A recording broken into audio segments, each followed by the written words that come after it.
તમામ મિત્રોનું સ્વાગત છે આપણી યુટ્યુબ ચેનલમાં અને હું રેહાન જુનેજા વિડીયોમાં વાત કરીશું જે આપણે પહેલા માહિતી આપી હતી કે યુપી આસપાસ 5 ઓગસ્ટ આસપાસ 5 અથવા 6 ઓગસ્ટ આસપાસ એક સાયક્લોનિક સર્ક્યુલેશન સિસ્ટમ બની શકે છે યુપી આસપાસના ભાગો પર અને સિસ્ટમ ફરી પછી રિટર્ન થઈ દક્ષિણ ભાગો પરથી આવી મતલબ નીચે આવશે સિસ્ટમ અને રાજસ્થાનના ભાગો પર આવી અને આ સિસ્ટમ છે એ લો પ્રેશર બનવાની સંભાવના દેખાઈ રહી છે। એ આપણે અપડેટ આપી હતી 2 થી 3 દિવસ પહેલા 2 દિવસ પહેલા લગભગ એ અપડેટ આપી હતી આપણે તો એ પ્રમાણે જ અત્યારે શક્યતા લાગી રહી છે યુપી આસપાસ જે આપણે કહ્યું તે પ્રમાણે સાયક્લોનિક સર્ક્યુલેશન સિસ્ટમ બની ચૂકી છે અને આવનારા એકાદ લગભગ 2 દિવસની અંદર એ રાજસ્થાન ઉપર આવશે અને 8 તારીખે આ સિસ્ટમ મને લાગે છે કે લો પ્રેશર બની શકે છે અને ગુજરાતના ભાગોની અંદર જ્યારે આ લો પ્રેશર બની જશે ત્યારથી જ અસર ચાલુ થાય તેવી સંભાવના દેખાઈ રહી છે।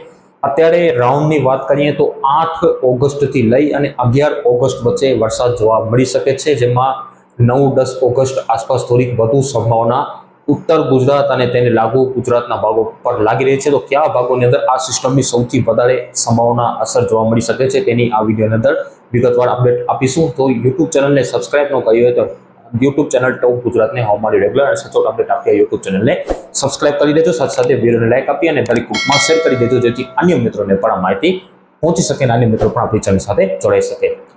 અત્યારની સ્થિતિ પ્રમાણે લેટેસ્ટ વેધર મોડલોની અપડેટ પ્રમાણે લાગી રહ્યું છે કે આ સિસ્ટમની સૌથી વધારે સંભાવના અને અસર છે એ ઉત્તર ગુજરાત રાજસ્થાન બોર્ડર કાંઠાના વિસ્તારો તેને લાગુ મધ્ય પૂર્વ ગુજરાતમાં લાગી રહી છે। ત્યાં વરસાદની સંભાવના થોડીક સારી એવી લાગી રહી છે અને ત્યાં સારા વરસાદની પણ સંભાવના હાલ અત્યારની લેટેસ્ટ વેધર મોડલોની અપડેટ પ્રમાણે લાગી રહી છે જેમાં છોટાઉદેપુર હોય, દાહોદ હોય, અરવલ્લી હોય, મહેસાણા હોય અને જે હિંમતનગરના ભાગો હોય અને જે ઉત્તર ગુજરાતના સાબરકાંઠા અને મહેસાણાના અમુક ભાગો છે, મહીસાગરના ભાગો છે એ પ્રમાણે મધ્ય પૂર્વ ગુજરાતની અંદર અમદાવાદ, વડોદરા, ગાંધીનગર અને અમદાવાદ, વડોદરા, આણંદ સુધી, ખેડા સુધી વરસાદની સંભાવના અત્યારે લેટેસ્ટ વેધર મોડલની અપડેટ પ્રમાણે મતલબ કે સારી સંભાવના દેખાય છે ત્યાં વરસાદની અને એ પ્રમાણે જ કદાચ અત્યારની સ્થિતિ પ્રમાણે એવું પણ લાગી રહ્યું છે કે કચ્છને પણ થોડો ઘણો લાભ મળી શકે છે આ સિસ્ટમનો।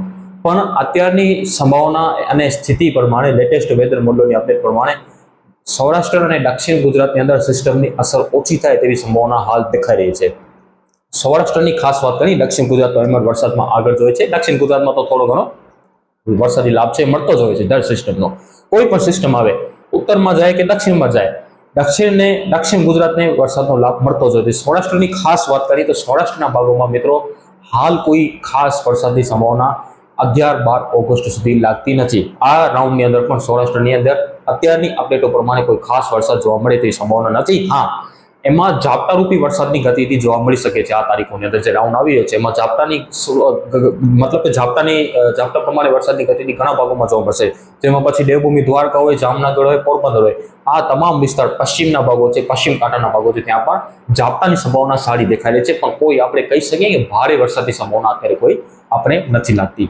થઈને પણ હળવો ક્યાંક વરસાદ જોવા મળે, બાકી કોઈ ખાસ સંભાવના હાલ અત્યારની અપડેટો પ્રમાણે નથી લાગતી। હા, કચ્છને ક્યાંક આ સિસ્ટમનો લાભ મળી શકે છે અને કચ્છના ક્યાં ભાગોની અંદર વરસાદ જોવા મળી શકે છે પણ સૌથી વધારે જે સંભાવના છે એ છે ઉત્તર તેને લાગુ મધ્ય પૂર્વ ગુજરાતના ભાગોની અંદર દેખાય છે। અત્યારની સ્થિતિ પ્રમાણે અત્યારની અપડેટો છે એમાં હજી ઘણા ફેરફાર થવાની સંભાવના દેખાય છે કારણ કે જ્યાં સુધી રાજસ્થાન ઉપર સિસ્ટમ આવશે નહીં, લો પ્રેશર પડશે નહીં, ત્યાં સુધી થોડા ઘણા ફેરફાર તો જોવા મળશે જ અને આ વર્ષે થોડાક મોડલમાં વેરિએશન પર વધારે જોવા મળી રહ્યા છે।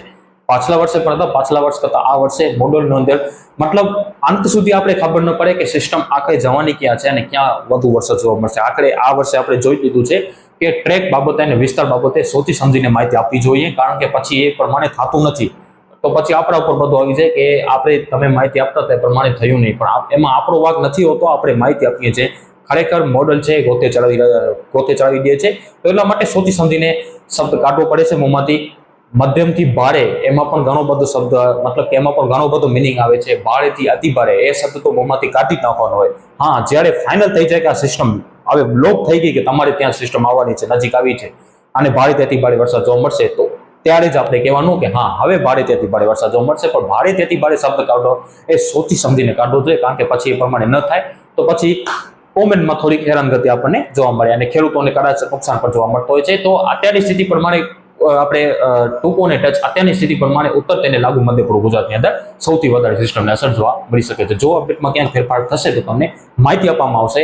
અને સૌરાષ્ટ્રના દક્ષિણ ભાગો છે, જે ગીર સોમનાથ, અમરેલી, ભાવનગરના ભાગો છે, ત્યાં પણ ઝાપટા રૂપી વરસાદ જોવા મળશે. દક્ષિણ ગુજરાતની અંદર ઝાપટા અને ક્યાંક ઓક્ષર ટ્રકનો લાભ મળે તો ક્યાંક હળવા મધ્યમ વરસાદની સંભાવના આ તારીખોની અંદર દેખાય છે. સૌથી વધારે સંભાવના ઉત્તર ગુજરાત, તેને લાગુ મધ્ય પૂર્વ ગુજરાત અને થોડો ઘણો લાભ કચ્છને પણ ક્યાંક સારો મળી જાય તો વાત અલગ દેખાય છે. સૌરાષ્ટ્રમાં અત્યારની સ્થિતિ પ્રમાણે કોઈ ખાસ વરસાદ નથી દેખાતા. જો અપડેટમાં ફેરફાર થશે તો તમને માહિતી આપવામાં આવશે. રાઉન્ડ 8 ઓગસ્ટથી ચાલુ થઈ જશે. આમ તો 7 ઓગસ્ટથી ઝાપટાના વરસાદની અંદર વધારો થશે ઉત્તર ગુજરાત, તેને લાગુ મધ્ય પૂર્વ ગુજરાતની અંદર. અને મુખ્ય વરસાદ છે મને લાગે છે કે 8 થી લઈ અને 11 ઓગસ્ટ વચ્ચે જોવા મળે તેવી સંભાવના હાલ દેખાઈ રહી છે. અંતમાં પણ નિવેદન રહેશે કે જો અમારી યુટ્યુબ ચેનલને સબસ્ક્રાઇબ ન કરીએ તો ટોપ ગુજરાતને સબસ્ક્રાઇબ કરી લેજો. સાથે સાથે વિડીયોને લાઇક આપી અને દરેક ગ્રુપમાં શેર કરવાનું રાખજો, જેથી અન્ય મિત્રોને પણ માહિતી પહોંચી શકે. મળીશું નેક્સ્ટ વિડીયોમાં. ત્યાં સુધી બધાને ખૂબ ખૂબ આભાર.